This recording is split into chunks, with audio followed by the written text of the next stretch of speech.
All right, last retrieval of the entire unit. So for number 1, we're given a recursive equation and we're supposed to write the explicit equation. Now I'm actually going to write this the way we normally see it. This looks kind of weird. G of n, usually the first thing we write is g of n minus 1. And you see this 5 out in front here? That's times 5.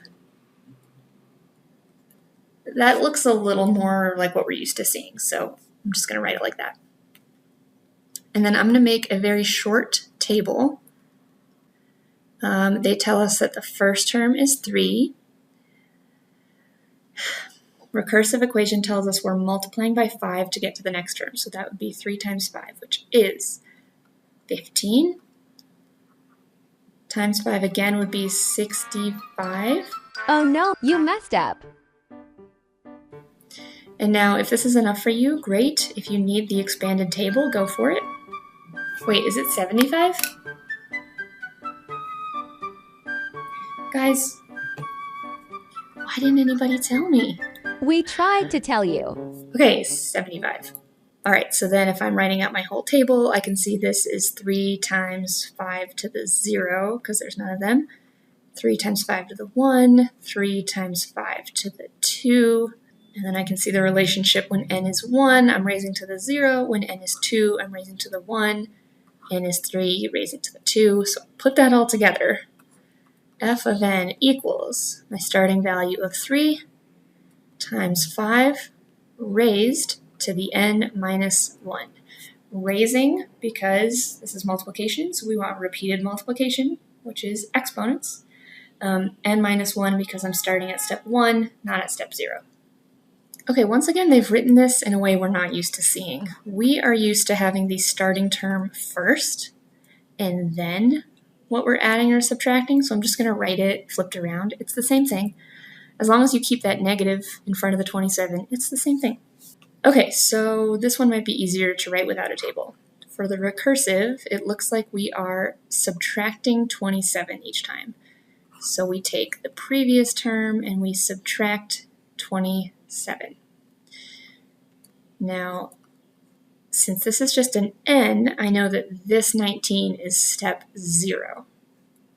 So there's my starting value. At step 0, I get 19.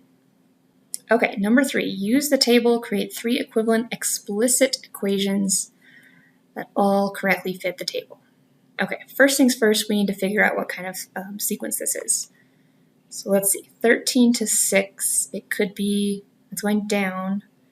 It could be subtraction, so that would be minus 7. Let's see, that's minus 7. Yes, okay, cool. So this is arithmetic, we're subtracting 7 each time.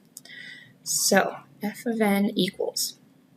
Now, they did not give us step 0, they did not give us step 1, or step 2, or 3, or 4. They gave us step 34 as the first step. But that's okay. We're just going to start there, okay? Let's say our starting point is 13. We're subtracting 7 each time. Now, I can't just multiply by n because this was not step 0. I can't multiply by n minus 1 because this was not step 1. This was step 34. So in parentheses, I have to write n minus 34. Kind of weird, but it works. All right, now we're supposed to do 3 different equations. So let's just go down to the next line. F of n equals, let's start at 6. Why not? We're still subtracting 7, but this time I started at step 35. So I'm going to write n minus 35. And let's just keep going in order because we're going to make a rainbow. F of n equals, let's say we started at negative 1. Well, that would be step 36. I'm going to do one more, okay, because this is so fun.